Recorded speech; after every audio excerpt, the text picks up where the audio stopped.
Geometry nodes. You have probably heard people say things like it is procedural or it is like programming, and that can sound confusing and even scary, but it doesn't have to be. Today I'm going to show you exactly what geometry nodes are in the simplest way possible, and by the end of this video you would have created your very own procedural terrain. Also, I have a gift for you at the end of the video, so do not miss out on that. So what is geometry nodes?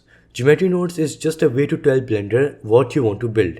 Instead of grabbing things and moving things with your mouse, you give Blender a list of instructions. For example, you say that extrude from this point and make a shape in this pattern, move it over here, copy it 10 times, put it on the surface. And Blender follows along all of the instructions as if you are making a cake. And that is all it really is. Alright, so now we'll start off by discussing our very first geometry node setup.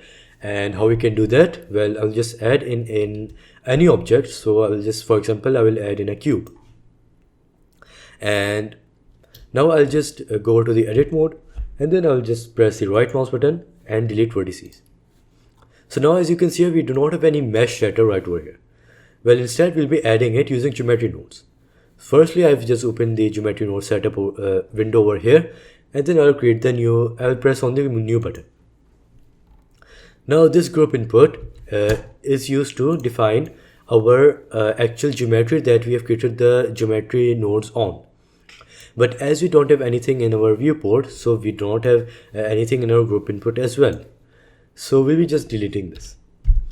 Now what we'll do is we'll add in a new cube. So just like in the viewport, you can add objects by pressing the Shift plus A. You can also do that by pressing the Shift plus A in the geometry node setup. Now I will add in a cube node, and that is the same as going over to the object node and pressing Shift plus A and adding in a cube. But instead we are doing this using geometry nodes. Why? Well, there's much more functionality using this. For example, you can change all of this dimensions like this from the geometry nodes and from just one window as well. You can increase the resolution and do everything like that. Now there's also a node called transform node, which is transform geometry node, and this allows us to scale just like so. It allows us to rotate as well, and it allows us to move our objects as well. So this is the same, the translation is the same as the move tool, rotation is the same as the rotation tool in the viewport, and scale is the same as the scale tool in the viewport. So there you go, we have created our very first geometry node setup. Now let's create the actual thing that we are here for, a procedural terrain generator. So how can we do that? I will just delete these two nodes, and I will just add in a simple grid. So we can do that by pressing Shift plus A and doing it normally and searching for the grid node.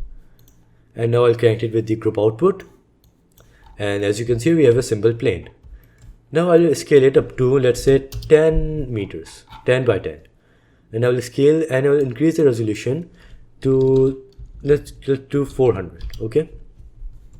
So if you go to the wireframe mode, you can see that how dense this model is. And we can change the resolution from the geometry node setup. Okay. So now what we are going to do is we are going to create a very basic procedural terrain. And for that, we'll be just adding in a set position node. So I'll press Shift plus A and then set position node. Now the set position node basically allows us to change the position of each vertex point individually.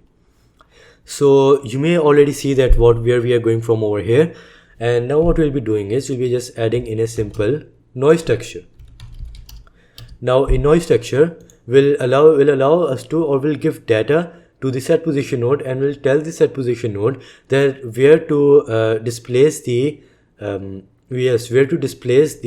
individual vertex points. So yeah, let's just plug that in and let's see the magic. That doesn't really look quite right, and that is because the noise structure is taking all of the data and it is applying on all axes. It is applying on y, x and z axis, but we don't want that. We only want it to apply on the z axis. So how can we do that? We'll just have to add another node in between these, which is the combine xyz.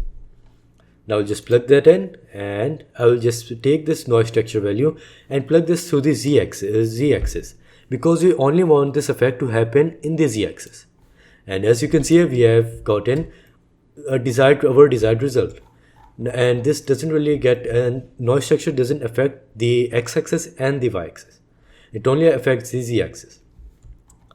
Now what we can do is we can play around with the noise texture settings, and to make things much more easier for us, we can add in a transform geometry node, remember from the cube example, and from here we can change all of the settings from over here. So we can rotate it just like so. You see how cool that looks? We are doing that just using nodes. We haven't even touched anything in the actual geometry. So we can move it from the geometry nodes as well. So this is the transform geometry nodes functionality. But if we zoom in, you can see that we can still see the individual vertex points, individual faces actually. Well, let's just try shade smoothing. That doesn't seem to be working, and that is because the actual geometry doesn't really exist in the whole viewport, and that is because it is only in the modifier form, and that is why we will have to shade it smooth in the geometry nodes. So Shift plus A and set shade smooth, and there we go. Our faces are set as smooth. Now we can play around and add in some more details if you would like. Turn up or down the scale. Honestly, I like this one. This one looks very great. And we can change the z value to make it much more mountainous, you could say. And you can see we have created our very own procedural mountain ranges and terrain system in what, like I think in 5 minutes. Then this is the power of geometry nodes. If you had to do it in simple modeling, then you will have to sculpt these things out. You have to do many other modifiers. But in geometry nodes, it's much more simpler once you learn it. And yeah, so this is all from me today. And about the gift I discussed in the first lesson, I have created a much more advanced mountain system or terrain system, and this is completely for free. It's on Gumroad. You can check it out. I will give a link in the description. So yeah, this is all from me today, and I hope you have learned something new. If you have, then make sure to comment down below what you have learned, and until then, we'll be meeting in the next one. Have a great day.